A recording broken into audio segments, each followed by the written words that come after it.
what's the benefits in steaming versus putting the fire out? And what I think what you're talking about there in some aspect is water damage.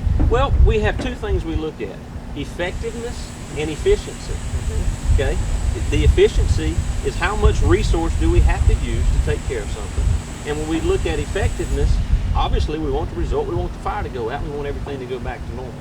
So when we look at that, I can see where in a fog nozzle it can be both efficient and effective. Efficiency in, like you talked, our lack of manpower and this kind of stuff, and other damage to the structure. Okay.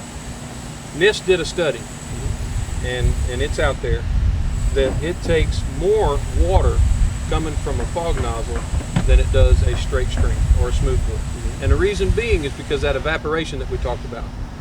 You're going to have to flow more with this than I would with this because of the evaporation that's going on. You're not hitting the seat of the fire with a 30-degree pattern. You know, you're cooling it and you're steaming it. Right. But you're not, unlike some people in North Carolina say, taking the oxygen out of the room. Right. You're cooling, but you're losing a lot in there because of the evaporation that's going on. The studies showed, again, going back to Chief Lehman's studies, the original studies, and even things that have been done afterwards, in that same type room environment, we're talking about using 20 to 30 gallons of water to be able to knock the fire down. In a normal room and content. In a normal, and this, with Class A materials. Right, we're going, you know, we're looking at the same things here.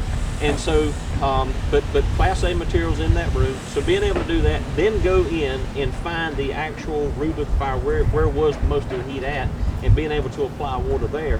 I would have to see those studies to say that this takes more water than a smooth bore because it's wide open or it's not flowing.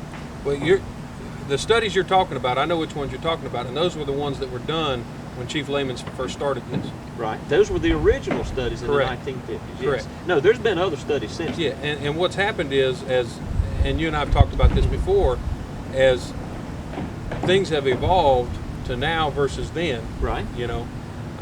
And I'll agree, the original studies, the original concept of a fog nozzle was to be outside of the compartment. But we've been able to take modern firefighter tactics and be able to use, there's a book out there, 3D Firefighting, just one reference, but being able to use a fog nozzle in a safe way and still have the efficiency in action to be able to go. In fact, the words of, getting back to Chief Lehman, was this was a gross inefficiency of a nozzle. Gross. But again, that was 1950s. Yeah, and he was still on a boat. But no, that was back when he was doing the residential fires in Parkersburg. Going back to those studies you were talking about, they were conducted inside structures. They had room and contents fire, right, with the majority of the products in there being Class A materials. Okay. All right. Now, let's fast forward to today. You look at the BTU production then versus the BTU production now. Okay. Okay. I don't know about you, but if I'm going to go into battle with something, I don't want to bring just enough bullets. I want to bring all the bullets I can bring. Right. Okay.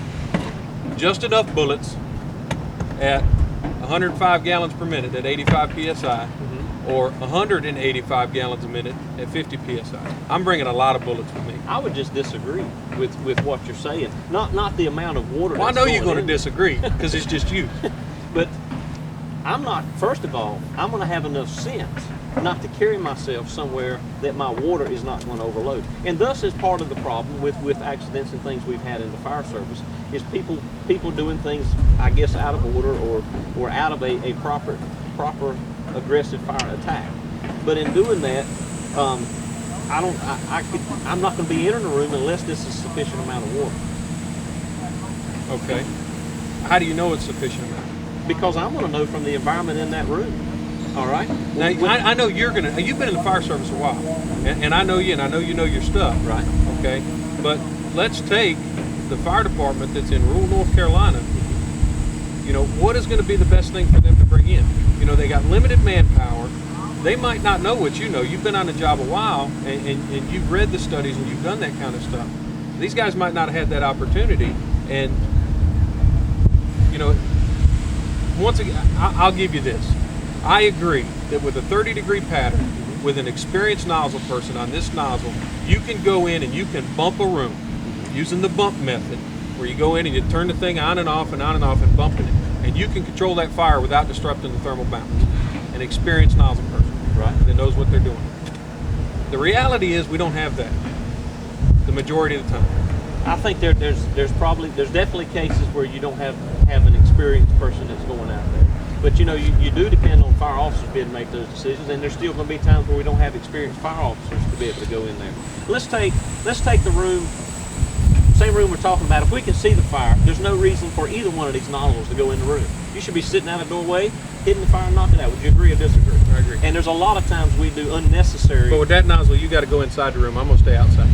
No, not 20 by 20 room. That nozzle's still going to do what you're going to do with this big blob of water. Okay. Now, let's say that there's a wall in place, and now the fire's on the back side of that wall.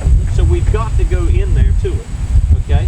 What benefit is this nozzle going to do versus that this? You know, what's going to be the benefit of the straight stream in that application versus the fire?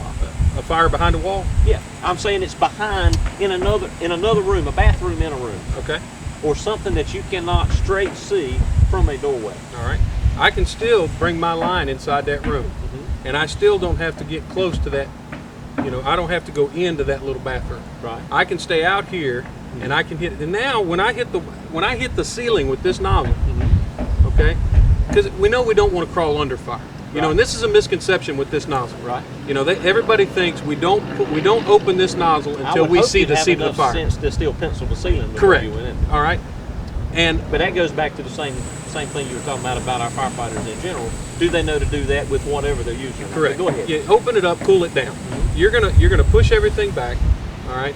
Now, but when I hit the ceiling and I'm pushing it back, think of the size of the water droplets that I'm raining down on the fire, versus the size of droplets that have already been eaten up by conversion with this one. See, that's, to me, when you're doing that, you're putting the firefighter actually at a little bit more risk in that, yeah, you got, again, big glob of water. Is the big glob of water... That's a big glob of water. Well, I mean, you yourself, in your own words, comparing this nozzle to this is much more water. Agree or disagree? It is, 185 gallons a minute. Right, well, shut up and listen a minute then. I love you, brother. I might as well talk to this water out here. So, you understand what I'm talking about? Oh, we got to take a break.